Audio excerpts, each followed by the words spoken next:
Sofia Carson, who stars as Eevee on the show, will make a special guest appearance in the 4th season according to the Disney Channel. This season's plot will likely revolve around her character in some way since we know that no one from the original VK is coming back. And that sparked a slew of theories about Eevee. The beautiful but vain Eevee is the daughter of the Evil Queen, the most infamous villain in Snow White. And I'm personally inviting someone who deserves the chance I never had.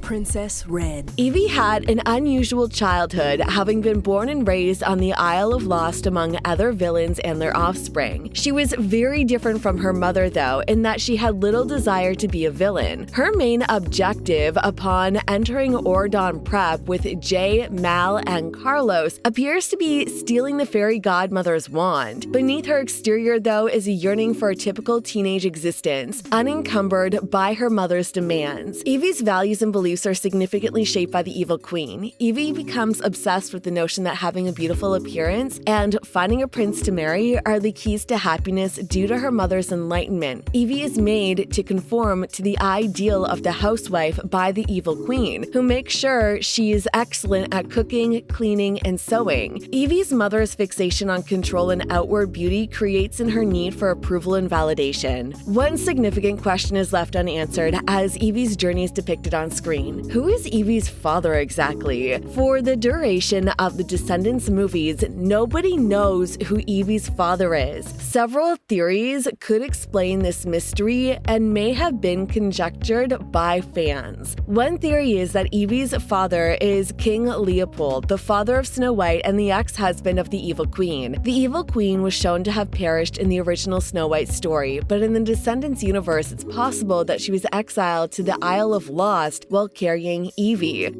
Things were just getting back to normal when Mal came to me with an offer I couldn't refuse. According to the theory, Eevee and Snow White may be half-sisters, which would account for their similarity in appearance. Another theory based on the classic Snow White tale suggests that Eevee's father might be the huntsman, who made an unsuccessful attempt to kill Snow White. Presumably, the huntsman and the Evil Queen would have been exiled to the Isle together, indicating a closer bond between them. This theory envisions the Evil Queen and the huntsman having a romantic relationship. There's a compelling possibility that Eevee's father is Gaston from Beauty and the Beast. This theory adds another level of complexity given how prominently Beauty and the Beast characters appear in the Descendants franchise. Eevee and Gaston have a lot of common, such as beauty, conceit, and self-centeredness. Eevee's upbringing emphasizing beauty may have been motivated by the possible rivalry between the Evil Queen and Gaston over who is the fairest.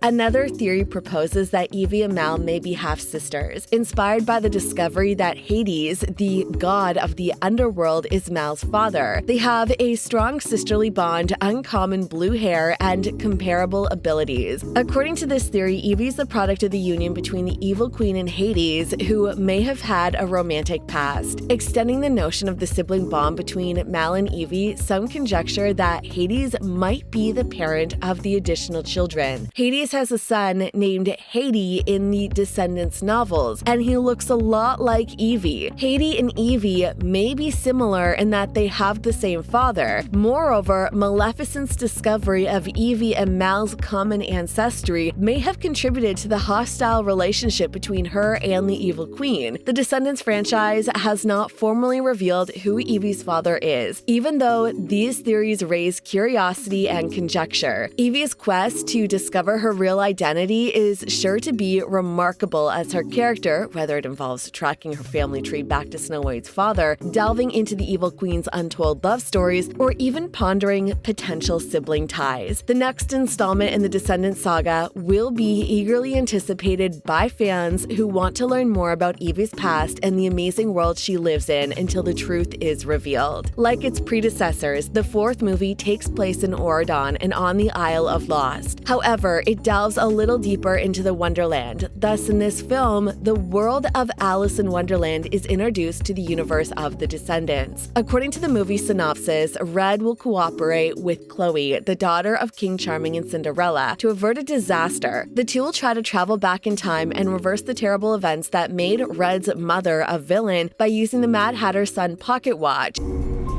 That's why I'm finally opening Auradon Prep to all the kingdoms, even Wonderland. It is now evident that the youthful Queen of Hearts was very different from her current self. In all honesty, young Queen Bridget is kind, generous, and helpful. The Queen of Hearts must have experienced a terrible event in her early years that caused her to become a cruel person. The Queen of Hearts from the book Beyond the Isle of the Lost Wonderland forbids cupcakes because she despises them. However, in a promotional image of Chloe and Red traveling back in time to meet their mothers when they were younger, Bridget is seen holding a plate of cupcakes and adorned with a gloomy face. This is most likely the moment that changed Bridget's opinion of cupcakes. The Queen of Hearts' extreme dislike of parties may be explained by the possibility that Bridget invited everyone to her birthday celebration and even prepared some cupcakes for the occasion. Ella was the only person who showed up.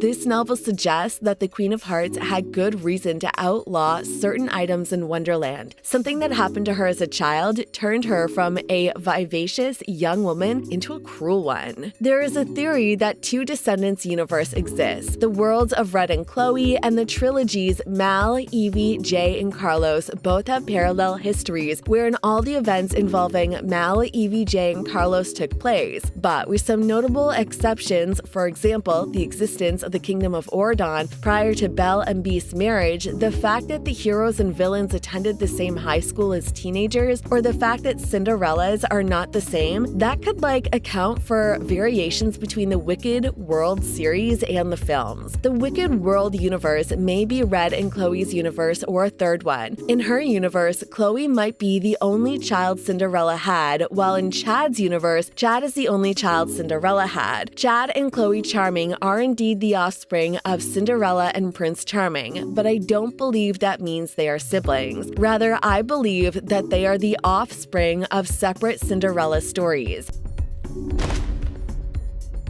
Who are you? I'm your new roommate. It makes us think about the motivations behind the various tellings of the Cinderella story and how they diverge. These renditions provide a special chance to learn more about the various characters that live in the world of Cinderella and go deeper into it. We can learn more about the story and its themes by looking closely at these various renditions. Moreover, the existence of multiple Cinderella adaptations prompts inquiries regarding the intentions of the authors. Do these renditions have a more significant function, or are they just a way to benefit from the original story's popularity? These adaptations may indicate that achieving a desired outcome took precedence over maintaining the story's integrity if they are inconsistent and do not remain faithful to the core of the original story. This emphasizes how important careful storytelling is and how it can affect how people view a beloved franchise like Cinderella in general. Did anyone else find it shocking that Uma was named Auradon Prep's new principal? I had no idea Uma would play that in the upcoming film. It'll be interesting to see Uma lead Auradon Prep as a principal. At least she possesses the leadership abilities needed to be the head of the school, having served as a pirate crew captain. Why Auradon Prep required a new principal in the first place intrigues me. It's possible that the fairy godmother changed her career, decided to retire, or accepted a new job offer elsewhere. According to a theory, the fairy godmother decided that since the barrier had been breached and more villains were now in Auradon, she wanted to work full-time as a remedial goodness 101 teacher to VKs and villains, one of the conditions of the villain rehab program, which they are now making the villains complete in order to help them become better people. Is that the villains must attend remedial goodness after school? Don't forget to smash that subscribe button, and I'll see you in the next video.